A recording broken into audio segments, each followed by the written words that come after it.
Okay, we're here with Mr. Andy Colthart, okay, the governor, the chairman, Ooh. the king, Waterboy. He's like everything here at Emmanuel FC. We'll just check out the badges. Badges, yeah. Okay, Andy, you know what? Really love what's going on here with the guys, how you're using it as an outreach, how you're connecting young men, and you're kind of like getting in them, you're impacting them, you're mentoring them. For you personally, how do you find it? Have you found any challenges personally yourself?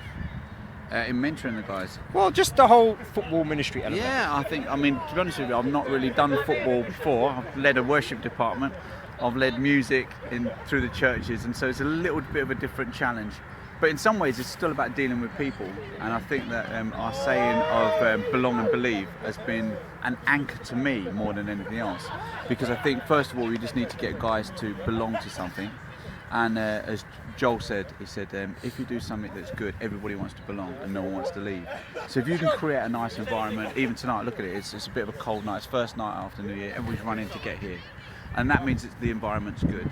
And then from then, I'm just, without mentioning names, one of the guys that it's been a bit of a challenge with us, said, you know what, he feels a burden lifted over Christmas, and he feels that, he's just telling me he's been praying to God, and he just feels that his head space is in a better place. So that's a blessing, man. That's just like, and that's just because we keep loving people and we keep kind of respecting them, and just keep giving them another chance. But on the other hand, with kind of a discipline in there as well, because there's times when we've had to be, myself and yourself, we had to be pretty straight with people sometimes, and that's what I like about guys ministry. In fact, I probably enjoy it a little bit more in the football, because you can be a little bit more honest with each other. When sometimes you're in church, you're a little bit superficial, whereas at football we can have a good old scream at each other, but we still love each other at the end of it. You know? That's good. This is true. And that's how men's ministry should be. You know? Yeah. So if you want to make the comparison from the men's ministry, where you're fully active, to the football ministry, any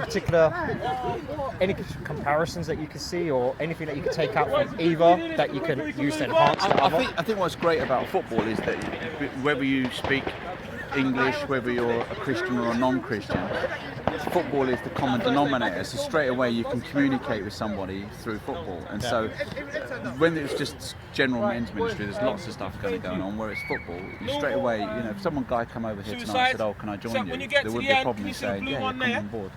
Whereas if it was at church, you'd be going, "Okay, so who are you?" Football's the thing that binds everybody together. So it's a great tool. Cool. And this is the challenging question that I ask everyone. We're in the middle of a drill here now. Everyone that I interview. So we're just in the middle of a training session. The guys are just about to start running their Christmas turkeys off. It's a question I ask everyone in 1 minute. Boys, when you're ready, go.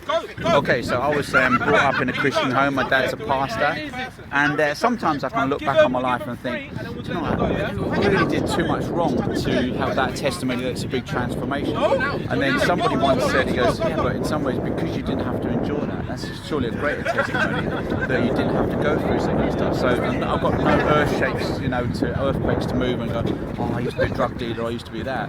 Basically, I've always been a church kid, I've always been in church, but I found God at the early age, and by His grace, He's just kept me close. When you get to the third one, a bit boring, really, but it's still a testimony. That's the thing. It's still a testimony, and that's right. And everyone's got a testimony out there, and absolutely, everyone can share it, no matter whether you think it's God related or not. It's a testimony. Fantastic. Well done, folks.